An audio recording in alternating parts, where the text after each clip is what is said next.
স্বাগতম। বিবিসি বাংলার বাংলাদেশ সংলাপ অনুষ্ঠানমালার আজকের আয়োজন সীমান্তবর্তী উত্তরাঞ্চলীয় জেলা কুড়িগ্রামে। আজকের প্যানেলে রয়েছেন বাংলাদেশ আওয়ামী লীগের উপদেষ্টা পরিষদের সদস্য, কুড়িগ্রাম জেলার সভাপতি অবসরপ্রাপ্ত মেজর জেনারেল আমসা আমিন, জাতীয় পার্টির সাবেক সংসদ সদস্য গোলাম হাবিব দুলাল, বেসরকারি উন্নয়ন সংস্থা জীবিকার পরিচালক মানিক চৌধুরী, জাতীয়তাবাদী মহিলা দলের কুড়িগ্রাম জেলার সাবেক সভানেত্রী আইনজীবী রেহানা বেগম।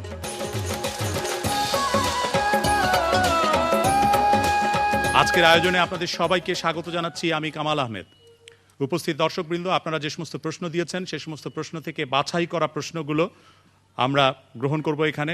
সেগুলো সম্পর্কে প্যানেল সদস্যরা জানেন না, তবে তারা যেমন এটাকে মন্তব্য করবেন, মতামত দেবেন, ঠিক তেমনি আপনারাও মতামত দেবার অথবা সম্পূরক প্রশ্ন করার সুযোগ পাবেন। আজকের প্রথম প্রশ্ন অপর্ণা দে। তত্ত্বাবধায়ক সরকার এখন সংলাপের জন্য একটা প্রস্তাব দিয়েছে যে বিভিন্ন রাজনৈতিক দলের সাথে সংলাপ করবেন। তা এখন প্রশ্নটা হচ্ছে যে দুই শীর্ষ নেত্রীকে বাদ দিয়ে সংলাপ কতটা সফল হবে? দুটো প্রধান রাজনৈতিক দলের পক্ষ থেকেই বলা হয়েছে যে তারা সংলাপ চান, কিন্তু একটি দলের একটি অংশ ইতিমধ্যেই বলেছে যে তারা তাদের চেয়ারপারসন যদি জেলে থাকেন, কারাগারে থাকেন, তাহলে সংলাপে যাবেন কিনা সেটা তারা এখনো সিদ্ধান্ত নিতে পারছেন না। অন্য অংশও বলেছেন যে আলোচনায় তাদের মূল এজেন্ডা হবে তাদের সভানেত্রী যিনি কারান্তরীণ আছেন তাকে মুক্ত করা। সেই পটভূমিতে এই প্রশ্ন। জেনারেল আমিন, প্রশ্ন দুই নেত্রীকে বাদ দিয়ে সংলাপ সফল হবে কিনা। আমি বলবো, প্রথমত দুই নেত্রীকে নিয়ে করতে পারলে ভালো। জাতীয় রাজনীতিতে এই দুই নেত্রীর প্রভাব আজকে অনস্বীকার্য। কিভাবে করা যায়? সরকার যদি চান অবশ্যই জামিনে মুক্তি দিতে পারেন, তারা তো কেউ পালিয়ে যাবেন না। সুতরাং এটা রাজনৈতিক সিদ্ধান্তের ব্যাপার। যদি তাদেরকে জামিন দেয়া না হয়, তবু আমি মনে করি জাতীয় স্বার্থে এবং গণতন্ত্রের স্বার্থে সংলাপ সফল করা একান্ত প্রয়োজন। কারণ সংলাপ যদি সফল না হয়, তাহলে গণতন্ত্রের ভবিষ্যৎ, এখন যে অনিশ্চিত ভাব আছে, এটা আরও বেশি সংকটে পড়বে। অগণতান্ত্রিক ব্যবস্থা দীর্ঘায়িত হতে পারে, যেটা মোটেই কাম্য নয়।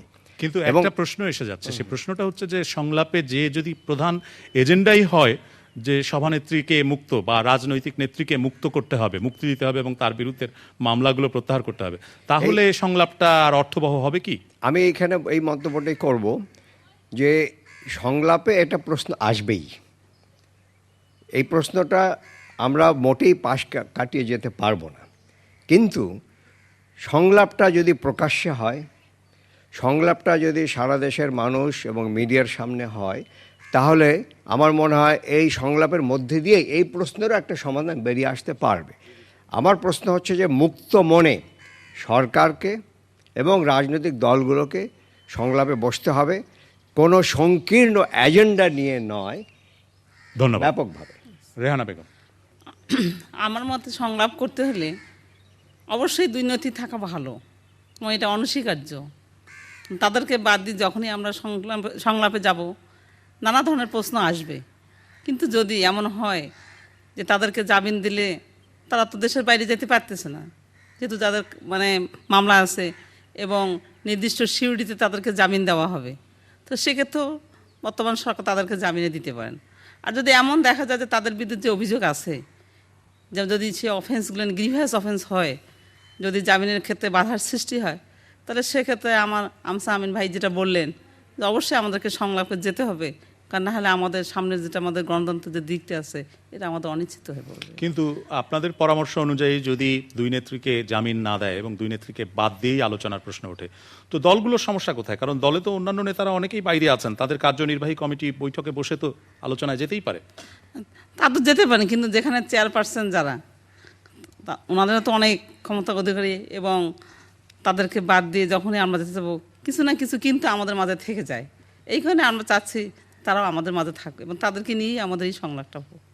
অর্থাৎ নেতৃত্বের বাদ দিয়ে এই দুই দল কোনো সিদ্ধান্ত নিতে পারে না, এটাই বাস্তবতা।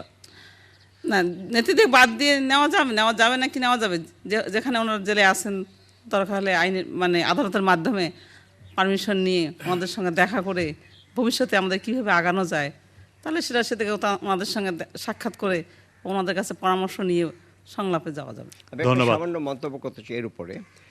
জননেত্রী শেখ হাসিনা কিন্তু ইতিমধ্যে বলে দিয়েছেন যে তিনি যদি জেলেও থাকেন, তাকে যদি শাস্তিও দেওয়া হয়, তবুও নির্বাচনের জন্য দলকে প্রস্তুত হতে এবং নির্বাচন করতে। এটা রাষ্ট্রনায়কোচিত একটা দিক নির্দেশনা এবং আমি মনে করি এর ফলে সংলাপ সফল হতে পারে। ধন্যবাদ। আমি প্যানেলের বাকি দুজন সদস্যের কাছে একটু পরে আসবো, তার আগে দর্শকদের মধ্যে, হ্যাঁ আপনি সামনের সারিতে। রেহানা আপা যেভাবে মন্তব্য করলেন যে যেহেতু ওনারা প্রধান দলীয়, সেক্ষেত্রে ওনাদের বাদ দিয়ে সংলাপে যাওয়া ঠিক না। বিষয়টা যদি এটাই হয় তাহলে কি আমরা বলবো যে বাংলাদেশের রাজনীতিটা ব্যক্তিগত বা ব্যক্তিক রাজনীতি? যদি দলীয় রাজনীতি হয়ে থাকে তাহলে বাকি দুই দল কেন ওনাদের ছাড়া সিদ্ধান্ত নিতে পারবেন না? আপনি প্রশ্ন করছেন, আপনার নিজের মতামত কি? আমার মনে হয় যদি বাংলাদেশ গণতান্ত্রিক রাষ্ট্র হয়ে থাকে এবং দলীয় রাজনীতি এখানে থাকে, তাহলে হয়তো দলের বাকি সদস্যরাই গুরুত্বপূর্ণ সিদ্ধান্ত নেওয়ার অধিকার রাখেন। আর কেউ? হ্যাঁ আপনি তৃতীয় সারিতে। আমিও একমত। যেহেতু গণতন্ত্র দেশ, এখানে নেত্রীদের ছাড়াও অনেক জ্ঞানীগুণী মানুষ, শিক্ষিত মানুষ আছেন, তারা সিদ্ধান্ত নিতে পারেন সংলাপের। ধন্যবাদ। হ্যাঁ আপনি হাত তুলেছিলেন। আমাদের যেটা দুর্ভাগ্য যে 1/11 আগে যেন দেশ না যায়, গণতন্ত্র যেন প্রতিষ্ঠা পায়। গণতন্ত্রের স্বার্থে আমরা যদি অনেক সময় দেখি হ্যাঁ দুই নেত্রীকে আমরা পাচ্ছি না কোনো না কোনো কারণেই, তারপরও নির্বাচনে যাওয়া উচিত এবং গণতন্ত্র প্রতিষ্ঠা করা উচিত, দেশকে বাঁচানো উচিত। ধন্যবাদ। এটাই হলো কথা। ধন্যবাদ। হ্যাঁ আপনি। এখানে সংলাপের এজেন্ডাটা কি? আমার তো মনে হয় গণতন্ত্রকে শক্তিশালী করা। তো সরকারের যদি সেটাই লক্ষ্য হয়ে থাকে, গণতন্ত্রের মূল ভিত্তি হচ্ছে জনগণ। জনগণের মুখপাত্র হচ্ছে রাজনৈতিক দলগুলো। বাংলাদেশের রাজনৈতিক প্রতিষ্ঠানগুলোর মধ্যে যে প্রতিষ্ঠানগুলো আছে, তার মধ্যে প্রধান দুটি দলকে বাদ দিয়ে আমরা কোনো কিছু করতে যাব, এ ধরনের চিন্তা তো আসতেই পারে না সংলাপের এই দলকে কনসেপ্টের বাদ দেওয়ার ভেতরে। প্রশ্ন আসছে না, দুই নেত্রীকে বাদ দিয়ে ওই দুই দল আলোচনায় আসতে পারে কিনা? এক্ষেত্রে হ্যাঁ, অবশ্যই বৃহত্তর দল হিসেবে তাদেরকে উদার মনোভাবের পরিচয় দিতে হবে। ধন্যবাদ। বাংলাদেশের গণতন্ত্রের সাথে তাদেরকে এগিয়ে আসতে হবে। ধন্যবাদ। আপনি। বাংলাদেশের রাজনীতিতে দুই নেত্রীর যে জনপ্রিয়তা, এর ধারে কাছে কি যারা নেতৃত্ব দিচ্ছেন তারা কি আছেন? তাদের সিদ্ধান্ত কি দেশবাসী মেনে নেবে এই দুই নেত্রীকে বাদ দিয়ে? আপনার কি ধারণা? দুই নেত্রীকে বাদ দিয়ে যে কোনো সিদ্ধান্ত এই জেলাবাসী মেনে নেবে না। ধন্যবাদ। গোলাম হাবিব দুলাল। বর্তমান সরকারের সঙ্গে একটা অথবা চলমান রাজনীতির সঙ্গে রাজনৈতিক দলগুলোর একটা আস্থাহীনতার অভাব দেখা দিয়েছে, যার জন্য সংলাপের প্রয়োজন হয়েছে। যেহেতু সংলাপের প্রয়োজন সকলকে নিয়ে, সেই জন্য রাজনৈতিক কোনো এলিমেন্ট, নেতা নেত্রী, বিশেষ করে দুই নেত্রীকে বাদ দিয়ে রাজনীতি করতে গেলে, রাজনৈতিক সংলাপ করতে গেলে একটা প্রশ্ন থেকেই যাবে, দ্বিধাবিভক্তির একটা প্রশ্ন থেকেই যাবে। যদি পরবর্তীতে এমন হয় যে সংলাপ হয়েছে, দুই নেত্রীর তারা নিজ নিজ পার্টি থেকে তারা সংলাপে অংশগ্রহণ করেননি, অন্যরা করেছেন, যদি এমন কিছু ঘটনা ঘটে যায়, যেমন আমরা এর আগে দেখেছি সংস্কারের প্রশ্নে, একটি পার্টিতে সংস্কারের প্রশ্নে একদল যারা সংস্কারের কথা বলেছিল, একটা গ্রুপ যারা সংস্কারের বিপক্ষে অবস্থান নিয়েছিল, তারা কিন্তু সেই সংস্কারপন্থীদেরকে বিভিন্নভাবে তাদেরকে অ্যাভয়েড করেছিল এবং তাদের মধ্যে একটা হানাহানিও সৃষ্টি হয়েছিল। আমি সেই আশঙ্কা প্রকাশ করি যদি সংলাপ হয় দুই নেত্রীকে বাদে এবং তারপরে যদি দ্বিধাবিভক্তি হয়ে যায়, নেত্রীর একটি অংশ, জনগণের পার্টির অন্যদের আরেকটি অংশ, তাহলে কিন্তু এই সংলাপ কার্যকরী হবে না।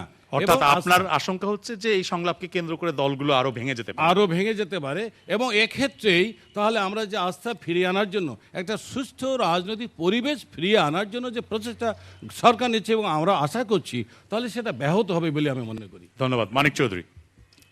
নিঃসন্দেহে তাদের জনপ্রিয়তার কথা বললে এটা বলার কোনো অপেক্ষাই রাখে না যে তারা সারা দেশ জুড়ে তাদের শুভানুধ্যায়ী, তাদের শুভাকাঙ্ক্ষী এবং তাদের জনপ্রিয়তা আকাশতুঙ্গে। কিন্তু আমি মনে করব যে সব বিষয়গুলো একটু বাস্তব দৃষ্টিভঙ্গি নিয়ে আমাদের এই দুই বড় রাজনৈতিক দলকে দেখা দরকার। আমরা যদি মনে করি মাত্র 1 মাস আগের সঙ্গে আজকের এই সংলাপের যে পরিস্থিতির সৃষ্টি হয়েছে সেটির কথা যদি আমরা ধরি, আমি নিঃসন্দেহে বলবো যে এ মাসের গোড়ার দিকে সরকারের ভেতরে কিছু পরিবর্তন, কিছু সংস্কারের পর রাজনৈতিক দল এবং সরকার পরস্পর যে প্রতিপক্ষ হিসেবে দাঁড়িয়ে গিয়েছিল এরকম মনে করা হতো, সেই বরফটা অনেকটাই গলতে শুরু করেছে। সরকার নিজে থেকে সংলাপের কথা বলছেন, কিন্তু প্রশ্নটার উত্তরে আপনি কি বলবেন যে দুই আমি- নেত্রীকে আমি- বাদ দিয়ে সংলাপ সম্ভব না সম্ভব না? আমি বলবো যে দুই দলেরই উচিত হচ্ছে বাস্তবতার নিরিখে সংলাপে যাওয়া এবং সংলাপে গিয়ে দুই নেত্রীর বিষয়েও বরং তারা আলোচনা করতে পারেন। ধন্যবাদ। আমরা পরের প্রশ্ন নেব। পরের প্রশ্ন মোসাম্মদ গোলেনুর বেগম। দেশের বিভিন্ন এলাকা থেকে সংসদীয় আসন কমিয়ে ঢাকায় 7টি আসন বাড়ানোর জন্য নির্বাচন কমিশন প্রস্তাব করেছে, এটি কি ঠিক হয়েছে? নির্বাচন কমিশনের পক্ষ থেকে বলা হচ্ছে যে আসন সীমা পুনরায় নির্ধারণের একটা প্রশ্ন দায়িত্ব নির্বাচন কমিশনের রয়েছে এবং সেই নিরিখে তারা বিভিন্ন সংসদীয় এলাকার আসন সংখ্যা পুনরায় নির্ধারণ করতে চান এবং সেই প্রস্তাবনায় ঢাকায় 7টি সংসদীয় আসন বাড়তে পারে এবং অন্য কিছু জেলায় আসন কমবে। সেই পটভূমিতে এই প্রশ্ন। গোলাম হাবিব দুলাল। নির্বাচন কমিশন অনেকগুলি পদক্ষেপে নিয়েছেন, তার মধ্যে এও একটা পদক্ষেপ, যে পদক্ষেপে তারা বলেছেন যে বিভিন্ন জেলায় অর্থাৎ জনসমষ্টিকে ইকুয়াল রেখে, মোটামুটি ধারে কাছে রেখে তারা আসন ভাগ করবেন। সংবিধানে যেহেতু বলা আছে 300টি আসনের বেশি আসন হবে না, সংবিধান সংশোধন না করা পর্যন্ত তা করা যাবে না। কিন্তু দেখা যাচ্ছে ঢাকা শহরেই কোনো কোনো আসনে অনেক বেশি ভোটার, কোনো কোনো এবং বাইরের অনেক আসনে অনেক কম ভোটার।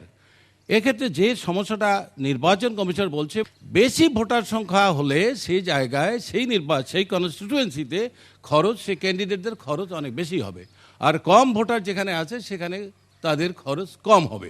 যেহেতু নির্বাচন কমিশন বলতেছে একটা খরচগুলো কমিয়ে এনে একটা আইডিয়াল খরচ, অবশ্য বলা হয়েছে যে 5 লক্ষ টাকার মধ্যে সীমিত রাখার কথা বলা হয়েছে।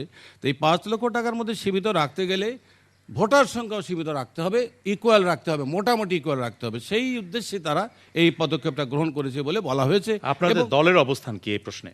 আমি মনে করি, আমি ব্যক্তিগতভাবে বলছি, পার্টিও হয়তো সমর্থন করবেই। আমরা আলোচনায় ওটা দেখেছি যে আমরা নির্বাচন কমিশনের এই পদক্ষেপকে সমর্থন করি। ধন্যবাদ। রেহানা বেগম। আমার মতে বাইরের আসনে যদিও জনসংখ্যা কম থাকে, যদি সেখানকার আসন সংখ্যা না থাকে তাহলে সেখানকার নেতৃত্বকে দেবে, নেতার তো দরকার আছে। এখন এই নেতৃত্বের জন্য তো আমরা তো ঢাকা যাব না। আমাদের দেখা গেল যে আমাদের কুড়িগ্রামে জনসংখ্যা কম আছে, যে এইখানকার আসনটা গুটিয়ে নেওয়া হোক, কিন্তু আমাদের তো নেতার দরকার। কোনো এলাকাতেই প্রতিনিধিত্ব কমানোর কথা কিন্তু নির্বাচন কমিশন বলছে না। প্রত্যেক এলাকারই প্রতিনিধিত্ব থাকবে, কিন্তু জনসংখ্যার অনুপাতে নির্ধারণ হবে আসনগুলোর পুনর্বিন্যাস, যে আসনগুলোর সীমানা কি হবে। জনসংখ্যা অনুপাতে যদি আসন সংখ্যা পুনর্নির্বাস হলেও যে আসন বাড়ানো হয়েছে এটা কমানো হোক, এর বিপক্ষে আমি। আসন বাড়ানোর কথা, 300-র উপরে যাওয়ার কথা কিন্তু নির্বাচন কমিশন বলেনি। হ্যাঁ। কিন্তু আপনার কথায় বোঝা যাচ্ছে যে আপনি এই পুনর্বিন্যাসের উদ্যোগের বিরোধী। জি, ধন্যবাদ। জেনারেল আমিন। আজকের রাজনৈতিক প্রেক্ষাপটে এবং সংকটে এই প্রশ্নটি আমি মনে করি খুবই গৌণ, মুখ্য নয়। এই সরকার, তত্ত্বাবধায়ক সরকার ক্ষমতায় আসার পর তাদের মূল কাজ থেকে অনেক বেশি কাজ হাতে নেওয়াতে কিন্তু অনেক সংকটে পড়েছে। নির্বাচন কমিশনের ব্যাপারেও আমি বলবো যে তাদের মূল উদ্দেশ্য, তাদের রোডম্যাপ দ্রুত নির্বাচনটা দেওয়া, সুস্থ পরিবেশটা সৃষ্টি করা। এই আসন পুনর্বিন্যাসের মধ্যে জড়িত না হয়ে তাদের পুরো ফোকাসটা থাকা উচিত যে যত তাড়াতাড়ি সম্ভব ভোটার তালিকা শেষ করা এবং নির্বাচনটা অনুষ্ঠান করা। কিন্তু জেনারেল আমিন, এই নির্বাচন কমিশন যখন তাদের রোড ম্যাপ বা পরিকল্পনা ঘোষণা করে তখন কিন্তু তারা তার পরিকল্পনার মধ্যেই এই সীমানা পুনর্নির্ধারণের কথা বলে দিয়েছিল, সেটাও তাদের ওই রোড ম্যাপের মধ্যে আছে। তখন আপনাদের দল, বিভিন্ন রাজনৈতিক দল নির্বাচন কমিশনের সেই রোড ম্যাপকে স্বাগত জানিয়েছে, এখন কেন বিরোধিতা করছেন? না, রোড ম্যাপ তো আমরা স্বাগত জানাই, কারণ নির্বাচন আমরা চাই, কিন্তু সেখানে আমাদের বিরোধিতার প্রশ্ন নয়। আমাদের মন্তব্য হচ্ছে যে এখন এটা ক্রিটিক্যাল ইস্যু নয়। 300টা আসন আছে, এই আসন চলতে পারে। আগামীতে যখন নির্বাচন কমিশন সময় পাবে তখন ধীরে সুস্থে করবে। মূল প্রশ্ন হচ্ছে এত সহজ কাজটি নয়। যখনই আপনি সীমানা নির্ধারণ করতে যাবেন তখনই দেখবেন অনেক দরখাস্ত আসবে, অনেক স্থানীয় স্বার্থ আসবে এবং জটিলতা সৃষ্টি হতে পারে। তাতে কি এই আপনার জন্য আশঙ্কা হচ্ছে যে নির্বাচন পিছিয়ে যেতে পারে? বলা যায় না তো। এটা আরেকটা ফ্ল্যাশ পয়েন্ট ক্রিয়েট করার কোনো কারণ নাই। আমাদের দেশে কিন্তু অনেকগুলো ফ্ল্যাশ পয়েন্ট আছে। ধন্যবাদ। দর্শকদের মধ্যে হ্যাঁ, আপনি। আমি জনাব সাবেক সাংসদ গোলাম হাবিব দুলালের একটি কথায় আমি একটি গন্ধ পেলাম, সেটি হচ্ছে যে একটি খরচের ব্যাপারে সে দাঁড়ায়। আসলে আসন বিন্যাস খুবই প্রয়োজন বলে আমি মনে করি। কারণটি হচ্ছে যে দেখা যায় একজন সাংসদ 4 লক্ষ লোকের প্রতিনিধিত্ব করছে, আর একজন সাংসদ 1.5 লক্ষ প্রতিনিধিত্ব করছে। কাজে এটি সমবন্টন হওয়া প্রয়োজন। ধন্যবাদ। ধন্যবাদ। আর কেউ?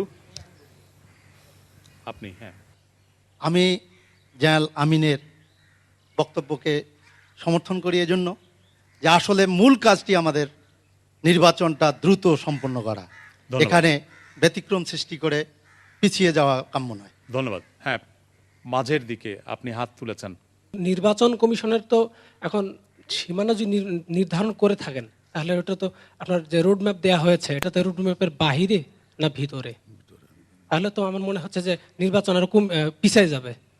রোডম্যাপে এটা আছে, কিন্তু রোডম্যাপের প্রত্যেকটা আইটেম নিয়ে কিন্তু বিস্তারিত আলাপ হয়নি। সংলাপে গেলে এই প্রশ্নটা আসতে পারে। ধন্যবাদ। মানিক চৌধুরী।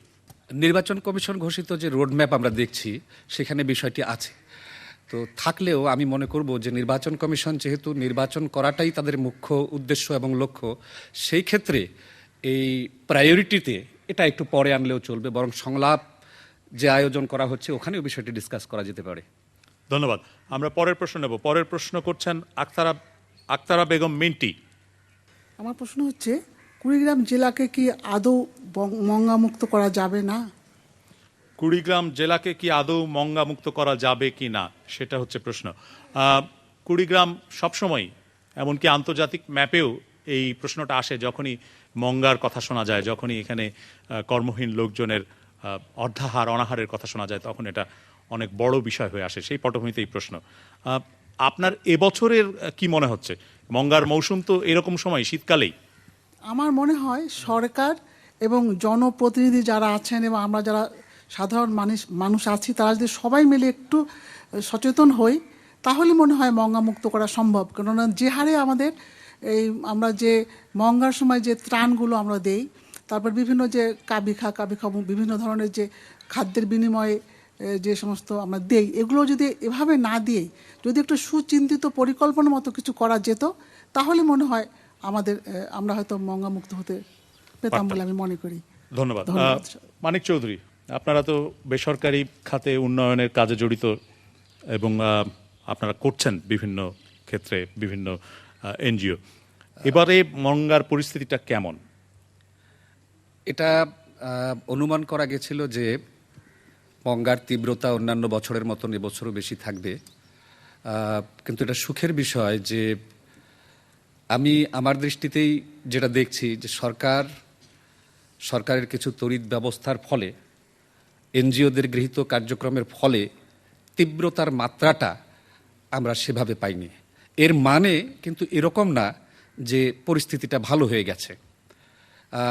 আসলে প্রশ্নটা বেশ আমার কাছে মনে হয় যে একটু সময়ও লাগবে, খুব বেশি সময় নেব না। আসলে মঙ্গার ইতিহাসটা কি, আমরা খুব স্বল্প দূরে দৃষ্টি রেখে কিন্তু মঙ্গাকে দেখতে পাবো না। মঙ্গা আসলে কুড়িগ্রামের দীর্ঘদিন ধরে চলতে থাকা দরিদ্র অর্থনীতির একটা প্রকাশ হচ্ছে এই মঙ্গা।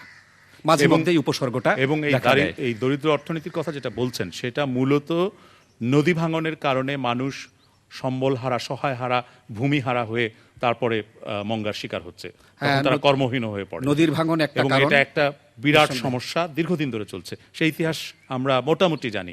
প্রশ্ন যেটা এসছে সেটা হচ্ছে যে মঙ্গা মুক্ত করা আদৌ সম্ভব হবে কিনা। আপনাদের ধারণা কি সম্ভব হবে?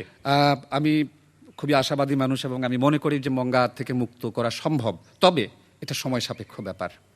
আমরা শুধুমাত্র সরকারের দিক থেকে যে নিরাপত্তা জাতীয় যে কর্মসূচি, এই জাতীয় কর্মসূচি এবং এনজিওদের স্বল্পকালীন যে উদ্যোগগুলো, এর মাধ্যমে কিন্তু মঙ্গাকে দূর করা যাবে না।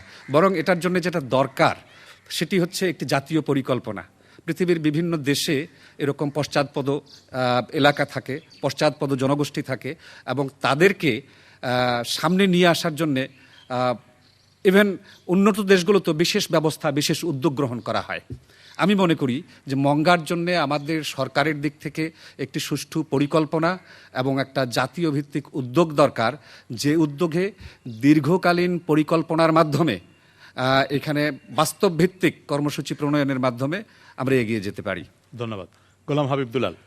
হ্যাঁ, মঙ্গার কারণ অবশ্য আপনি বলেছেন যে মঙ্গার কারণ এখানে আমাদের নদী ভাঙন, মঙ্গার কারণ আমাদের কর্মসংস্থানের অভাব, মঙ্গার কারণ আমাদের এখানে রিসোর্সের অভাব, অনেক কিছু নিয়েই আমরা ওই অবহেলিত জনপদে আমরা বসবাস করে আসছি।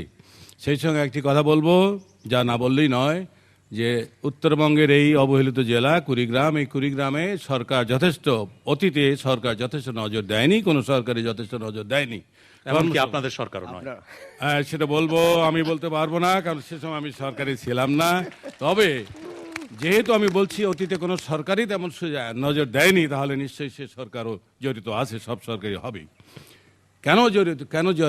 কেন চেষ্টা করা হয়নি মঙ্গা দূরীকরণ করা অথবা কর্মসংস্থানের ব্যবস্থা করা? কেন মিল ফ্যাক্টরি ইন্ডাস্ট্রি করার ব্যবস্থা করা হয়নি? কেন এখানকার ক্ষুদ্র শিল্প, কুটির শিল্প, মাঝারি শিল্প এবং বৃহৎ শিল্প কোনোটাই এদেশে নেই? আপনি সংসদ সদস্য হিসাবে অনেক বছর সংসদে ছিলেন, আপনি জানেন যে কেন এগুলো হয়নি। এখন করা যাবে কিনা? এখন নিশ্চয়ই করা যাবে যদি সরকার উদ্যোগ নেয়। আপনি হয়তো অনেকে বলবেন যে শুধু, যেমন এখন একটা কথা শোনা যায়, অনেক ক্ষেত্রে একটা ফ্যাশন হয়ে দাঁড়িয়েছে যে শুধু সরকারই করতে পারে না, সরকার করতে পারে না, জনসাধারণকে এগিয়ে আসতে হয়। কিন্তু আমি এক্ষেত্রে একটা কথা বলতে চাইবো, সরকার করতে পারে না, সরকার কি উদ্যোগ নেয়? সরকার উদ্যোগ নিতে হবে, সরকারকে লিডার হতে হবে, সরকার লিডিং প্রসেসটা হাতে নেবে, জনগণ অগ্রসর হবে। সরকার ক্ষেত্র তৈরি করবে, জনগণ অগ্রসর হবে। সরকারকে সেই ক্ষেত্রগুলো তৈরি করতে হবে, নিশ্চিতভাবে মঙ্গা দূরীকরণ করা সম্ভব। একটি কথা আমি একটু বলতে চাই, ইদানিকালে সম্ভবত প্রধান উপদেষ্টা উনি সম্ভবত একটা সার্ভে করেছেন আমাদের মঙ্গা কবলিত এলাকায়, যে এখান থেকে মঙ্গা দূরীকরণ করার কি কি উপকরণ আছে, মঙ্গা দূরীকরণ করার পথ কি।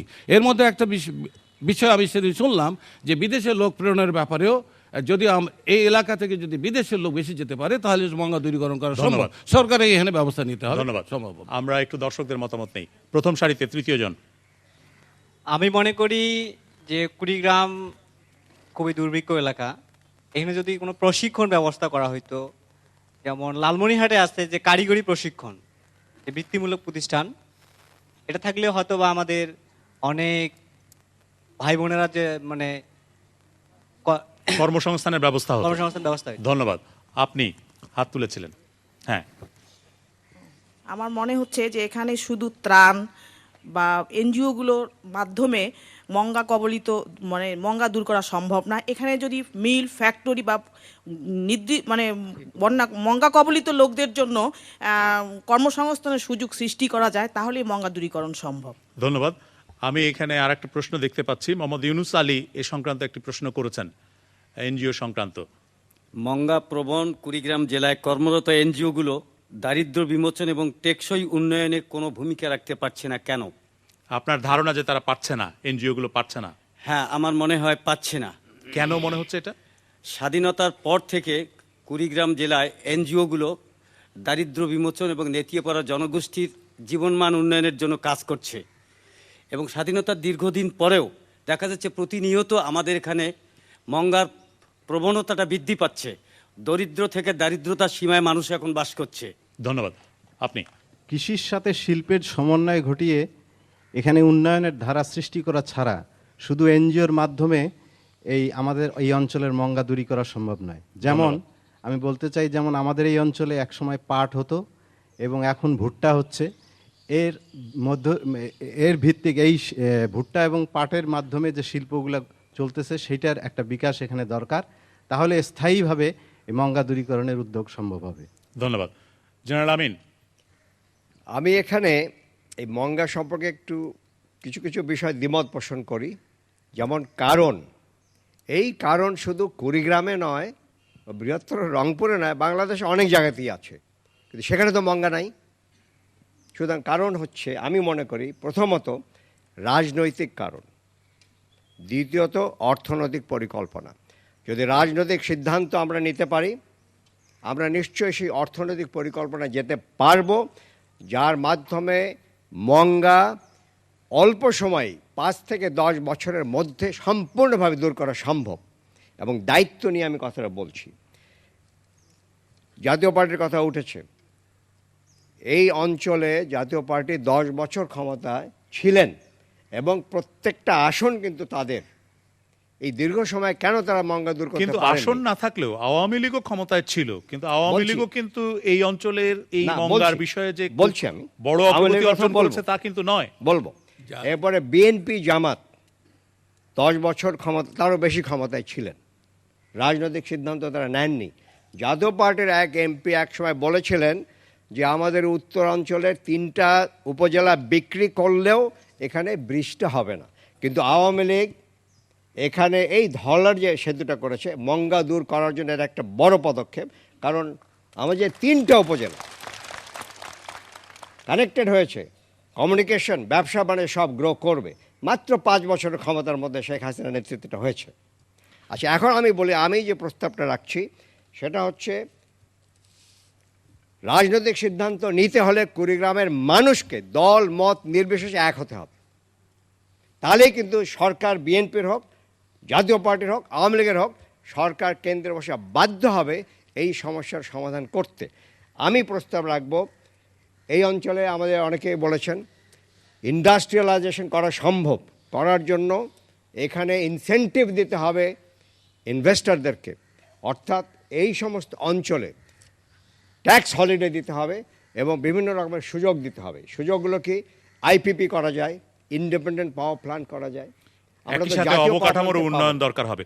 আপনি হ্যাঁ। একটা দীর্ঘমেয়াদী অর্থনৈতিক পরিকল্পনার কথা দীর্ঘ বলছেন, আমি বলি কিন্তু আপনি এই প্রশ্নের যদি খুব সংক্ষেপে উত্তর দেন না। একটা সংক্ষেপে আমি বলছি। প্রশ্নটা বলি, প্রশ্ন যেটা এসছে সেই প্রশ্নটা হচ্ছে যে তাহলে আপনি আশাবাদী যে মঙ্গা চিরতরে দূর করা শুধু সম্ভব? আশাবাদী নয়, আমি মনে করি যে অবশ্যই মঙ্গা দূর করা যাবে 5 থেকে 10 বছরের মধ্যে। ধন্যবাদ। রেহানা বেগম। আমাদের কুড়িগ্রাম এলাকা, মঙ্গা এলাকা, এটা সর্বজন শিক্ষিত। কারণ কুড়িগ্রামের লোকজন মানে 88% কৃষির উপর নির্ভরশীল। কিন্তু কৃষির সম্পদটা সমভাবে বন্টন নয়, কারো 500 বিঘা আছে, কারো কিন্তু 1 বিঘাও নেই। যখন বন্যা হয়, বন্যার পর দেখা যাচ্ছে যে আমরা ধান রোপণ করলাম, বন্যার পানি এসে ধানের বীজ খেয়ে ফেললো। কিন্তু পরবর্তীতে এই ধানের বীজটা কৃষকরা কীভাবে ফলাবে, এটি কিন্তু আমরা চিন্তা ভাবনা করি না। কিন্তু সেই সময় যদি সরকারের কাছে আমরা সুদমুক্ত ঋণ নিতে পারি এবং সেই ঋণ নিয়ে যদি আমরা পুনরায় সেই আমাদের যে বীজ আমাদের মানে বন্যায় নষ্ট হয়ে গেল বা ক্ষতিগ্রস্ত হলো সেটা যদি পুনরায় ফলাতে পারি, তাহলে মনে হয় আমাদের মঙ্গা কিছুটা দূর হবে। তাছাড়া আমাদের মঙ্গার আরও কারণ আছে আমাদের এলাকায়। বিশেষ করে আমার অনেকে বলছেন যে নদী ভাঙনের কারণে মঙ্গার সৃষ্টি হয়। আমাদের এখানে বা আবার প্রথা আবার বিভিন্ন ধরনের আছে। যেমন আমাদের এখানে বাল্যবিবাহ আছে। বাল্যবিবাহ এরকমে যখন 18 বছরের যে মেয়েটার বিয়ে হওয়ার কথা, 19 বছরে মা হওয়ার কথা, কিন্তু সেখানে দেখা যাচ্ছে যে 19 বছরে ওই মেয়েটা 3টে বাচ্চা মানে 3টে সন্তানের মা হয়ে গেছে। আবার আমাদের এখানে একটা আছে বহু বিবাহ। একজন লোক 4টে বিয়ে করতেছে। 4টে বিয়ে করে কি দেখা যাচ্ছে যে 4 জনের 4-5 20টে সন্তান হচ্ছে। কিন্তু দেখা যাচ্ছে যে তার আয়ের পথ নাই, মাত্র 1 বিঘা সম্পত্তি আছে। অর্থাৎ সামাজিক কারণে হয়তো যেমন যখন দেখা যায় যে আমরা একটা মামলা করতেছি, দেখা যায় 7 জন 8 জন বাচ্চা কাচ্চা ঘাড়ে পিঠে নিয়ে মা আসছে। কুমিল্লা তো অনেক আছে। মানে এমনই দেখা। সবচেয়ে বড় কথা হচ্ছে যদি আমাদের এখানে শিল্প কারখানা থাকতো, যেমন কৃষকেরা এই কার্তিক মাসে বসে থাকে, কাজ নাই, কিন্তু তারা দক্ষ শ্রমিকও না যে বাইরে গিয়ে কাজ পাবে। যেমন কিছুদিন আগে আমাদের এখানে একটা যুব উন্নয়ন অধিদপ্তর হয়েছে। এই যুব উন্নয়ন পরিকল্পনার কথা বলছেন, যুব উন্নয়ন অধিদপ্তরের মাধ্যমে আমাদের কিছু দক্ষ শ্রমিক হয়েছে। এই দক্ষ শ্রমিকরা তারা বাইরে যে কাজ করতে পারছে, কিছুটা মঙ্গা দূরীভূত হচ্ছে। আমার মনে হয় আমরা সবাই মিলে সচেষ্ট থাকি। সরকার যদি আমাদের ঠিকমতো ভর্তুকি দেন এবং আমাদের যদি সার এবং তেলের সংকট যদি দূর করতে পারেন, তাহলে আমাদের মঙ্গা নিরসন হবে। মানিক চৌধুরী, এনজিও গুলো তেমন একটা সাফল্য লাভ করছে না, অভিযোগ আপনি শুনলেন।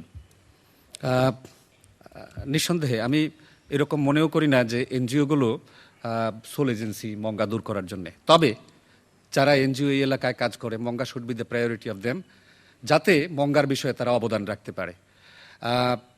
এটা বলা খুবই জটিল। আমরা যদি পরিসংখ্যানের দিক থেকে চিন্তা করি, তাহলে এনজিওগুলো মঙ্গা নিরসনের জন্য কত টাকা ব্যয় করছে, কি প্রকল্প গ্রহণ করছে, সেটাও কিন্তু দেখতে হবে। আসলে এনজিওদের কাজের আমি যেটা বলবো যে বহুধা বিস্তৃত কাজ। তার মধ্যে মঙ্গার বিষয়ে কাজ করা হচ্ছে একটি কাজ, কিন্তু এনজিওদের অধিকাংশ পরিকল্পনাগুলোই খুবই স্বল্পমেয়াদী। আমি নিজেই এটার ক্রিটিসাইজ করি এবং আমি মনে করি দাতা সংস্থা সবার আগে সরকারের দিক থেকে এই উদ্যোগটা থাকা দরকার যে এনজিওরা মঙ্গা বিষয়ে যে পরিকল্পনাগুলো নেবে সেগুলো যাতে দীর্ঘমেয়াদী এবং জনগণের জন্য সত্যিকার অর্থে উপকার বয়ে আনে। কিন্তু এই দীর্ঘমেয়াদী পরিকল্পনাটা তাহলে নেতৃত্ব কে দেবে? সরকার আপনার মতে? ডেফিনেটলি সরকার দেবে। এটি পরিকল্পনার দিকটি, নীতি নির্ধারণের দিকটি সরকার দেখবে এবং এনজিওদেরকেও বলতে হবে সরকারকে যে তোমরা এই ধরনের পরিকল্পনাগুলো, এই ধরনের কাজগুলো করো, এবং NGO with other stakeholders like civil society এবং অন্যান্য আমরা সবাই মিলে আমরা এই কাজগুলো করব। ধন্যবাদ। আমরা পরের প্রশ্ন নেব। পরের প্রশ্ন করছেন ফারিয়া বিনতে ফজল। আমার প্রশ্ন হচ্ছে, বিভিন্ন মিডিয়ার মাধ্যমে সরকার জানিয়েছে যে দেশে পর্যাপ্ত সার মজুদ আছে, কিন্তু বাস্তবে দেখা যাচ্ছে কৃষকরা সেভাবে সার পাচ্ছে না। এটা কেন হচ্ছে? সারের সংকট আছে নাকি মানিক চৌধুরী? আমরা কাগজপত্র খুললে এবং আমাদের এলাকার দিকে দেখলে যখন কৃষক সার পাচ্ছে না এবং বিভিন্ন ধরনের অভিযোগ আসছে, তখন আমাকে বলতেই হবে যে সারের ঘোষণা অনুযায়ী সংকট থাক না থাক, কৃষকরা কিন্তু সংকটে পড়ছে। এটা কেন হতে পারে এটা আসলে বলা মুশকিল, কারণ সার দেওয়ার জন্য সরকার ইতিমধ্যেই আরও ইফেক্টিভভাবে এটাকে চালানোর জন্য অনেক উদ্যোগ নিয়েছেন, কিন্তু কেন কৃষক সার পাচ্ছে না এটা আমরা বলতে পারবো না সংকটটি। রেহানা বেগম। আমাদের এলাকায় সার সংকট এখনও দেখা যাচ্ছে, যদিও কাগজ কলমে দেখা যাচ্ছে যে না সার সংকট নেই, আসলে সার সংকট আছে। তবে আমাদের যদি এটা দিকে যদি আরও সরকার দৃষ্টি আকর্ষণ করে তাহলে আমার মনে হয় এই সংকটের কারণটা কি? কারণটা যেটা আমরা বুঝতে পারতেছি যে যাদেরকে দেওয়া হচ্ছে তাদের মাধ্যমে আমার মনে হয় ডিস্ট্রিবিউশনটা সঠিকভাবে হচ্ছে না, অর্থাৎ বিতরণ ব্যবস্থায় সমস্যা। আপনাদের দুজনের কাছে আসবো, কিন্তু তার আগে দর্শকদের মধ্যে একটু মতামত নিয়ে নিই। দর্শকদের মধ্যে, হ্যাঁ আপনি। স্লিপের যে ডিস্ট্রিবিউশনটা করা হচ্ছে, বাংলাদেশের অধিকাংশ লোক দেখা যাচ্ছে যে 2 বিঘা 3 বিঘা জমি অনেকাংশে বেশি লোকের, তো সেই লোকটা 3 বিঘা যার জমি তার 3.30 কেজি প্রয়োজন, কিন্তু ডিলারদের কাছ থেকে বা আপনার কি বলবো এটা বিএসদের কাছ থেকে এক বস্তার সারের স্লিপ নিতে হয়, তার বাকি 20 কেজি প্রয়োজন নেই।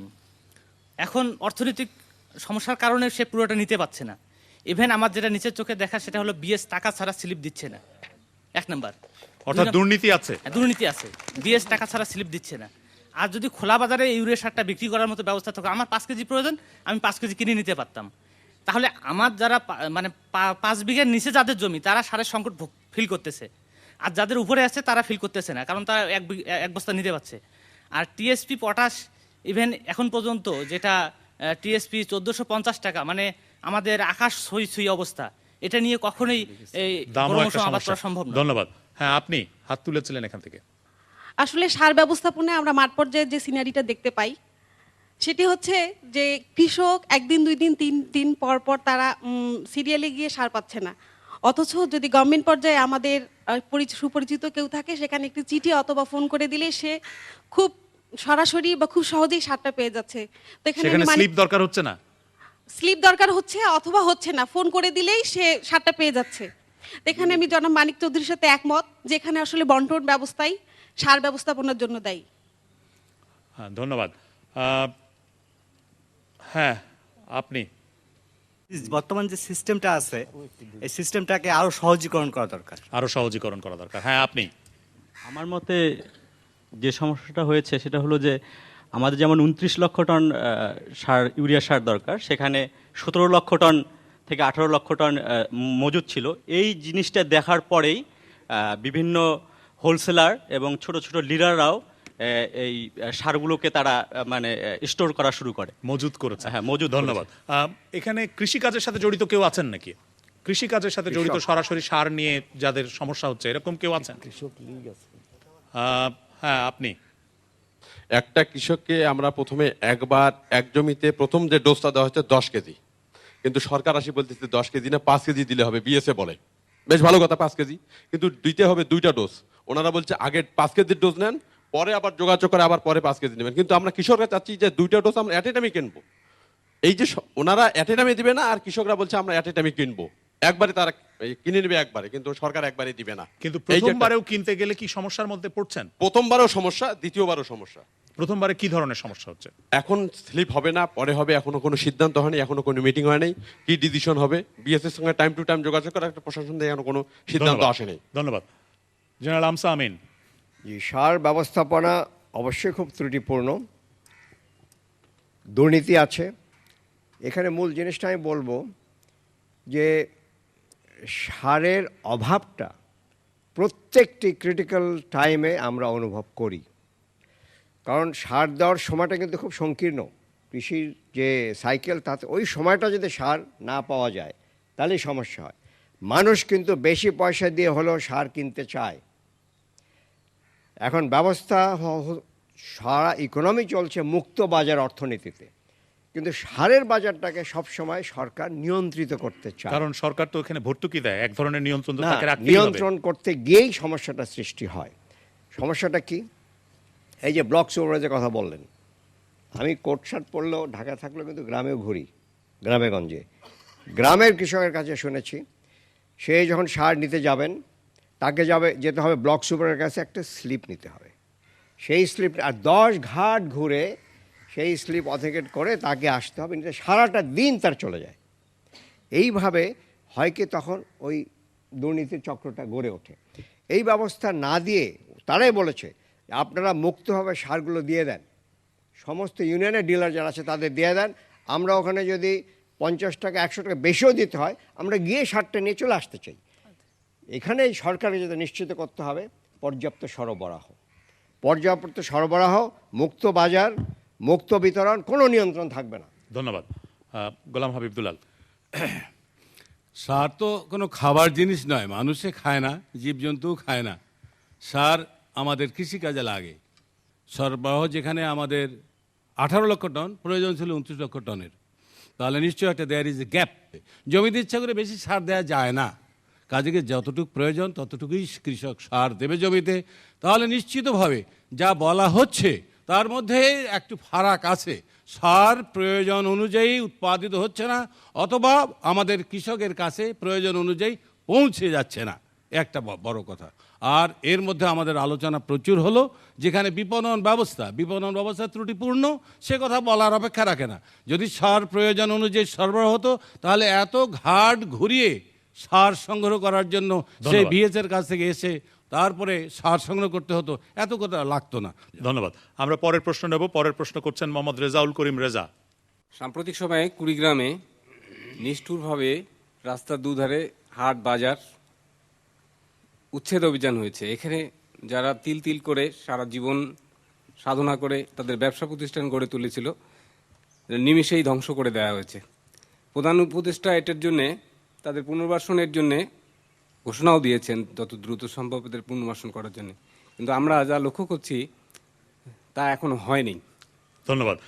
আমরা দেশের বিভিন্ন প্রান্ত থেকেই এই ধরনের উচ্ছেদের কথা শুনেছি, যে বিভিন্ন ক্ষেত্রেই যে সমস্ত জায়গায়, সরকারি জায়গায় বিশেষ করে দোকানপাট, ছোটোখাটো স্থাপনা ছিল বাণিজ্যিক কার্যক্রমের জন্য, সেগুলো উচ্ছেদ হয়েছে।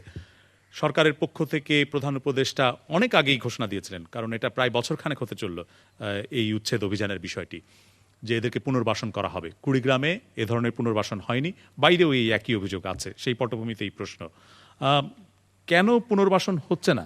রেহানা বেগম। এটা কিন্তু তড়িৎ গতিতে হয়নি, কারণ এটা অনেক আগের থেকেই বলা হয়েছে, অনেক আগে থেকে নোটিশ দেওয়া হয়েছে, যখন মানা হয়নি তখন কিন্তু এটা করা হয়েছে। কিন্তু একদিকে যেমন আমাদের ব্যথা, অন্যদিকে কিন্তু আমাদেরও তো সমস্যা। কারণ যেমন একটা চিপা রাস্তা আছে, দেখা যাচ্ছে রাস্তার দুই পাশেই গলিতে দোকান বসে আছে, কিন্তু রাস্তার দিকে যখনই একটা বাস কিংবা ট্রাক যাইতেছে, প্রতিদিনই আমরা কাগজের পাতায় শুনতেছি এই কাঁঠালবাড়িতে অ্যাক্সিডেন্ট হয়, 2 জন মারা গেছে। আপনি উচ্ছেদ অভিযানটাকে সমর্থন করছেন, কিন্তু উচ্ছেদের পরে যে পুনর্বাসনের যে প্রতিশ্রুতিটা ছিল, সেই পুনর্বাসনের প্রতিশ্রুতি কেন পালিত হচ্ছে না বলে আপনার মনে হয়? উচ্ছেদের যেটা হচ্ছে না, সেটা আমার মনে হয় যে জায়গাটায় ওনাদের মানে তাদের যাদেরকে উচ্ছেদ করা হয়েছে, তাদেরকে পুনরায় সংকলন করে দেওয়া হবে, সে জায়গাটা আমার মনে হয় ওনারা এখনো ঠিক মতো খুঁজে পাননি। জেনারেল আমিন। আমি নীতিগতভাবে এই উচ্ছেদ অভিযানের বিপক্ষে। 1/11 চেতনার যে সরকার, তাদের যে ভুল ত্রুটিগুলো হয়েছে তার মধ্যে এই গরিব দুঃখী ক্ষুদ্র ব্যবসায়ী যার পুঁজি 5,000 7,000 টাকা, তার ওই অবস্থান থেকে উচ্ছেদ করাটা নৈতিকভাবে অবশ্যই গ্রহণযোগ্য নয়। তাকে প্রতিষ্ঠিত আগে করতে হবে, তারপরে তাকে আপনি সরান। এতদিন ধরে সেই পুনর্বাসনটা কেন হলো না বলে আপনার ধারণা? হলো না, তার কারণ হচ্ছে আমার মনে হয় এই ব্যাপকভাবে উচ্ছেদ হয়েছে। এদেরকে পুনর্বাসন করতে গেলে আপনার রাস্তার পাশে পরিকল্পিতভাবে 2 তলা 3 তলা বিল্ডিংয়ের দোকান করতে হবে। ওই ফান্ড কি সরকারের আছে? 64টা জেলায়, প্রত্যেকটা জেলায় হয়েছে, কিন্তু এটা সেই ফান্ড তাদের কাছে নাই, আমরা শুনি নাই। বাজেটে গতবার বাজেট তারা দিয়েছেন, সেই বাজেটে কি এই খাতে কোনো বরাদ্দ আছে? নাই। সুতরাং কথার কথা, রাজনীতিকদের শুধু দোষ দেওয়া হয়, আমাদের আমলা রাজনীতিকরা কি করলেন, তাদের এটা চরম ব্যর্থতা। ধন্যবাদ। দর্শকদের মধ্যে হ্যাঁ, আপনি। এই উচ্ছেদ অভিযানটা যেহেতু এই তত্ত্বাবধায়ক সরকারের আমলেই হয়েছে এবং এই সরকারের আমলেই আবার এটাকে পুনর্বাসন করা দরকার, কিন্তু কোনো রাজনৈতিক সরকারের আমলেতে পুনর্বাসন হলে সাধারণ ব্যবসায়ীরা এর থেকে বঞ্চিত হবে। ধন্যবাদ। ধন্যবাদ। হ্যাঁ, আপনি। না, ঢালাও হবে, সিএনবি জমি, রেলের জমি, বিমানের জমি, এটা ঢালাও ভাবে করছে, কেন করলো? ধন্যবাদ। বসতে দেওয়া হলো কেন? ধন্যবাদ। হ্যাঁ, আপনি। এখনো অনেক বড় বড় জায়গা রয়েছে যে জায়গাগুলো প্রশাসন এবং প্রভাবশালীদের দখলে, তাদেরকে কিন্তু উচ্ছেদ করা হয়নি। আর উচ্ছেদের ব্যাপারে যেটি হচ্ছে যে একটি বিষয়ে আমরা কুড়িগ্রাম থেকে বিচার দাবি করি, যাদেরকে এখানে ব্যবসা বাণিজ্য করছে তারা ওখানে বসলো কিভাবে, যে প্রশ্নটি পূর্ববর্তী বক্তা তুলছে তার সাথে আমি একমত। তাদের বসাটি যদি অন্যায় হয়ে থাকে তাহলে সেই সব কর্মকর্তাদের যাদের বসিয়েছে তাদের বিচার হওয়া উচিত। এবং এই জেলায় যেসব জমি আছে, সারা দেশে যেসব জমি আছে, এসব যারা ভূমিহীন এবং কর্মবিমুখ এবং যেসব লোক ব্যবসা করতো তাদেরকে এই তত্ত্বাবধায়ক সরকারের আমলেই পুনর্বাসিত করা হোক, এটি কুড়িগ্রামের দাবি। ধন্যবাদ। গোলাম হাবিবুল্লাহ। সংবিধানের 7-1 বলা আছে যে জনগণ কিন্তু এই দেশের মালিক এবং ক্ষমতার উৎস। তাহলে যাদের উচ্ছেদ করা হলো তারা কি জনগণের অংশ নয়? তাদেরকে বাদ দিয়ে উচ্ছেদ করলো কারা? কার অর্ডারে? আমাদের এক পুরনো আমলা উনি বলেছেন, উনিও কিন্তু এক পুরনো আমলা বলেছেন উনি যে আমলাতন্ত্রের যে রাজনীতি তারা ব্যর্থ হয়েছে, রাজনীতিকদের দোষ দিয়ে তারা সফলতা আনতে ব্যর্থ হয়েছে। অ্যাটলিস্ট এই জায়গাটাতে পুনর্বাসনের প্রকল্প না নিয়ে অথবা পুনর্বাসনের একটা ক্ষেত্র তৈরি না করে তাদেরকে উচ্ছেদ করা অমানবিক। ধন্যবাদ। এটা আমরা মানিক চৌধুরী। আমার কাছে এরকম মনে হয় যে পুনর্বাসনের আগে এটা উচ্ছেদ করা হলো, উচ্ছেদেরও কোনো পরিকল্পনা সরকারের ছিল না এবং পরিকল্পনাবিহীনভাবে এই উচ্ছেদটা হয়ে গেছে। যেসব সরকারি দপ্তরের জমিজমা বিভিন্নভাবে অবৈধভাবে দখল করা হয়েছিল বলা হচ্ছে, তো তাদেরকে বিভিন্ন সময় হয়তো নোটিশ দেওয়া হয়েছে, তবে স্থায়ী বন্দোবস্তে যাওয়া যায়নি। কিন্তু এটা রাতারাতি উচ্ছেদের পরে সরকার এ বিষয়ে কোনো পরিকল্পনাই গ্রহণ করতে পারেননি যে তাদেরকে পুনর্বাসন করা হবে, কাজে পুনর্বাসন হচ্ছে না। আমরা পরের প্রশ্ন নেব। পরের প্রশ্ন নিয়তি সরকার।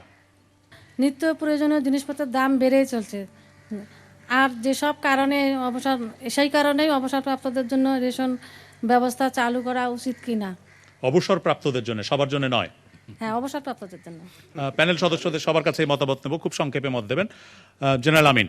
আমি সংক্ষেপে বলি যে এটা প্রকট সমস্যা, সারা দেশের সমস্যা, এবং আমি বলবো সরকার কিন্তু এই সমস্যা নিয়ন্ত্রণের উপর নিয়ন্ত্রণ হারিয়ে ফেলেছে একদম। দ্রব্যমূল্য, চাল, ডাল, তেল, এই সব কিছুর দ্রব্যমূল্য তাদের নিয়ন্ত্রণের বাইরে চলে গেছে। সেজন্য কি রেশনিং ব্যবস্থা চালু করা এবং এই জন্য আমি ওই নিয়তি দেবের যে প্রস্তাব সেটা আমি সমর্থন করি, এই জন্য যে রেশনিং ব্যবস্থা, স্ট্যাচুটারি রেশনিং ব্যবস্থা আগেও কিন্তু ছিল, এবং সেই ব্যবস্থা যদি পুনরায় সরকার চালু করতে পারেন তাহলে পরে ন্যায্য মূল্যে সবাই কিন্তু সেই সিস্টেম অনুযায়ী পেতে পারেন এবং করা উচিত। গোলাম হাবিবুল্লাহ, খুব সংক্ষেপে। সরকার দ্রব্যমূল্য নিয়ন্ত্রণ করতে পারে না, পারেনি, অতীতেও পারেনি, এখনো পারেনি। সরকারের এটা বহুল একটা নেটওয়ার্কও নেই যে দ্রব্যমূল্য নিয়ন্ত্রণ করবে। আমরা অতীতে দেখেছি টিসিবি তৈরি হয়েছিল দ্রব্যমূল্যকে নিয়ন্ত্রণ করার জন্য, টিসিবি ব্যর্থ হয়ে গেছে। কাজে কাজে সরকারের হাতে এটা নেই। এই দ্রব্যমূল্য নিয়ন্ত্রণের ব্যাপারটি যেটা আসবে তা আস্থার বিষয়। যেটা বলেছেন যে রেশনিং ব্যবস্থা অন্তত কর্মচারীদের জন্য, রেশনিং ব্যবস্থা আপনি শুধু অবসরপ্রাপ্তদের জন্য বলেছেন, এতে আমরাও অবসরপ্রাপ্ত, আমরাও হয়তো উপকৃত হব, কিন্তু রেশনিং ব্যবস্থা আমার মনে হয় সর্বসাধারণের জন্যই করা উচিত যদি সরকারের তা তহবিলে কুলায়। ধন্যবাদ। রেহানা বেগম। আমি গুলাম হামিদুল আলী সাহেবের সঙ্গে একমত পোষণ করছি যে রেশনিং ব্যবস্থা অবসরপ্রাপ্ত যারা তারা তো পাবেনি, এবং যারা সরকারি কর্মচারী না তাদের জন্য যেন ন্যায্য মূল্যে আগে যেটা মানে প্রচলন ছিল সেটা যেন আবার চালু হয়, এই জন্য আমরা সরকারের দৃষ্টি আকর্ষণ করছি। হ্যাঁ, আমি বিনয়ের সঙ্গে একটু দ্বিমত পোষণ করছি। আমি মনেই করি যে শুধুমাত্র নিয়ন্ত্রণ প্রতিষ্ঠার কারণেই দ্রব্যমূল্যের ঊর্ধ্বগতিটা হয়েছে, অনেকটাই সরকারের দিক থেকে এটাকে নিয়ন্ত্রণ করার জন্যে। আমি বরং মনে করি যে ব্যবসা বাণিজ্যের এই দিকটি দ্রব্যমূল্যের নিত্য প্রয়োজনীয় যে দ্রব্য সামগ্রী আছে এই বিষয়গুলো আরও খোলাখুলিভাবে ছেড়ে দেওয়া উচিত, এবং ছেড়ে দিলেই শুধুমাত্র অবসরপ্রাপ্তরা না, দেশের গোটা জনসমষ্টি আজকের যে দুর্বিষহ অবস্থা তা থেকে একটু পরিত্রাণ পাবে। ধন্যবাদ। দর্শকদের মধ্যে মতামত নেব। হাত তুলে যদি একটু বলেন যে শুধুমাত্র অবসরপ্রাপ্ত সরকারি কর্মচারীদের জন্য রেশন ব্যবস্থা চালু করা উচিত, কতজন মনে করেন এরকম? খুবই কম, 1-2% নয়, সবার জন্য চালু করা উচিত। কত শতাংশ মনে করেন? প্রায় 95-96%। আর মানিক চৌধুরীর যে প্রস্তাব যে না, মুক্ত করে দেওয়া উচিত, কোনোভাবেই সরকারের কোনো নিয়ন্ত্রণ থাকা উচিত না, কতজন মনে করেন এটা ঠিক? 5%। ধন্যবাদ। বিবিসি বাংলার পরের আয়োজন ঢাকায়। সে অনুষ্ঠানে অংশ নিতে চাইলে মোবাইল টেলিফোন নাম্বার 01819407030 এই নম্বরে ফোন করতে পারেন অথবা SMS করতে পারেন। আর ইমেল করতে চাইলে লিখুন bengali@bbc.co.uk এই ঠিকানায়। আজকের প্যানেলের সদস্যবৃন্দ, আপনাদেরকে ধন্যবাদ জানাচ্ছি কুড়িগ্রাম সরকারি বালিকা উচ্চ বিদ্যালয়ের কর্তৃপক্ষকে, কুড়িগ্রামবাসীদেরকে বিশেষভাবে ধন্যবাদ জানাচ্ছি আমাদেরকে যে আতিথেয়তা দিয়েছেন তার জন্যে, আর একই সাথে চ্যানেল আই কর্তৃপক্ষকেও ধন্যবাদ জানাচ্ছি। অনুষ্ঠানের প্রযোজক ওয়ালিউর রহমান মেরাজ এবং আমি কামাল আহমেদ আপনাদের সবাইকে ধন্যবাদ জানিয়ে এবং শুভেচ্ছা জানিয়ে এখনকার মতো এখানেই বিদায় চাইছি। শুভরাত্রি।